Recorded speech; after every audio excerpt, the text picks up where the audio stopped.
Good morning, YouTube. What's going on? This is Mark with Waist Deep Wade Fishing, Southwest Florida. Hope all is well.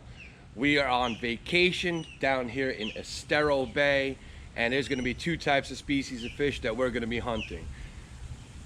There's only two, snook and trout. And there's going to be certain techniques that you're going to have to use in order for you to catch these fish along the beaches.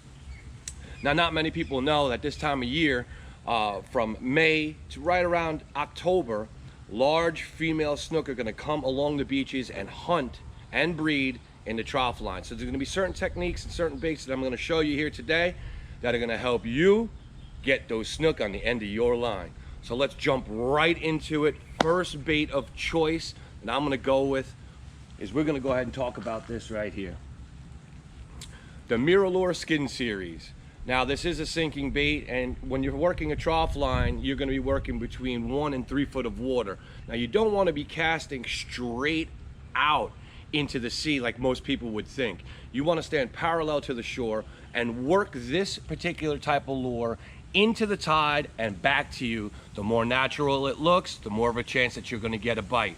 So if there is a particular lure out there that you should have in your box for hunting snook in the beaches in Southwest Florida, this is one that's a must-have that you must have in your box. Moving on. So let's just say you're out in the mornings and you do see bait popping, and there are snook that are attacking bait on the top water. Well, go with the old, tried and true. I would go with the Mirror She-Dog in bone with the red eyes. There's something about these red eyes that make the snook go crazy. And of course, when the snook is laying down, looking up, ready to attack, the white belly matches pretty much all of the different baits that are going to be out there in the water. The more realistic it looks, and the more it looks like it sounds like it's a wounded fish, the more of a chance that it's going to hit it. So I would definitely suggest going with this type of top water if that's the route you want to go with.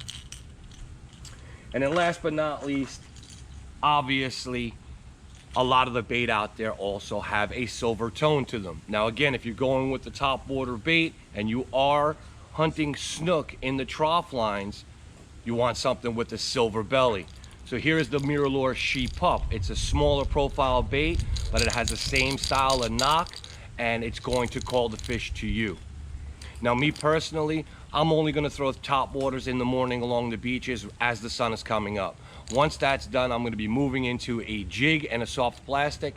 So I'm going to show you the assortment of jigs and soft plastics that I'm going to be using while I'm down here working the beaches of Fort Myers and Estero Bay and Bonita Beach and Lovers Key. Of course, I do want to give a shout out to my sponsors, Texas Rattler, for providing all of the jigs that you see in these videos. Thank you, Captain Rex Hoyt, for putting me on your team.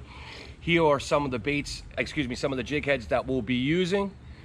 These two particular colors have worked for me. The chartreuse with the red eye and the black with the gold eye. You use it in a 1/4 ounce and an 1/8 of an ounce. And the type of plastics that we're going to be using on our trips, I'm just going to give you a brief description. If you want to learn about these baits, you can go back into my video log and find out how to work them and what's the best techniques to use these particular types of baits in particular types of situations. So I would go with a natural color because of the small bait that's in the water right now. I would go with a 3 to a 4.5 inch paddle tail or type of paddle tail, something that's going to mimic a small thread fin or something that's going to look like a finger mullet. So that would be a color I would go with. Black with the red flake with the white belly, hooked onto an 1/8 of an ounce jig head or a 1/4 ounce jig head, worked into the tide in the trough line, being brought back to you. But you want to keep a steady motion. Okay, snook are ambush predators. They don't want a slow moving bait. So constantly work that bait. Don't pop and drop, pop and drop. Throw it out, reel it in. Throw it out, reel it in. Keep that bait moving. That is the key to catching large snook in this type of situation in this season. Keep the bait moving.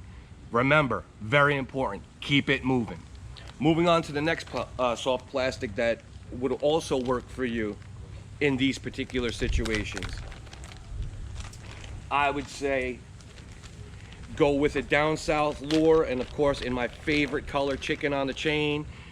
This kind of gives a little bit of a look like a needlefish, and snook do love needlefish. This looks like a premature one, and of course same technique, throw it into the trough lines, work it out. Now the key to catching these fish, okay, is you want to get there preferably as the sun is coming up on an ingoing or outgoing tide, depending on where you're fishing. The area that you're going to see later on today in the video, I'll be working the outgoing tide in the evening. That seems to be the best right now, but that can change daily and that can change with the wind. With that being said, moving on to the next bait, the old tried and true. And this is by Chicken Boy Lures. This is another one of my sponsors. Again, thank you for putting me on your team. This lure works fantastic for snook. And basically it's a clear with a little bit of blue flake in it, with the bone bottom, kind of has the sheen of a pinfish, but in the water when swimming is going to represent the bait fish that are going to be along the beaches. So once again, and I can't stress this enough, when fishing for snook, throw the lure into the trough lines and work them back fast. Keep these baits moving. Not pop, pop, pause, not pop, pop, pop, pause. Throw it, reel it, pop it, reel it, pop it, reel it, pop it, reel it. That's the cadence that you want to use that's going to entice the snook to bite the bait. And last but not least, and I can't forget them, again, you know, I was a fan of them for over 15 years, and they have caught fish for me more than any other soft plastic that I've used that's out there compared to the new products that I'm using now. But if you're going old school, the DOA Cal Shad, and the color to throw on the beach right now is going to be the glow with the gold, the 3-inch paddle tail, real simple. Throw it in the trough line, bring it back to you. Make sure to catch and release all snook. Right now, if you're in Southwest Florida, we're trying to preserve and keep the fishery healthy, and that's about it. So stay close, pay attention, use the techniques that I use for you. I want to say thank you for liking, subscribing, and sharing, being a part of the Waist Deep family, and I will see you guys later out on the water.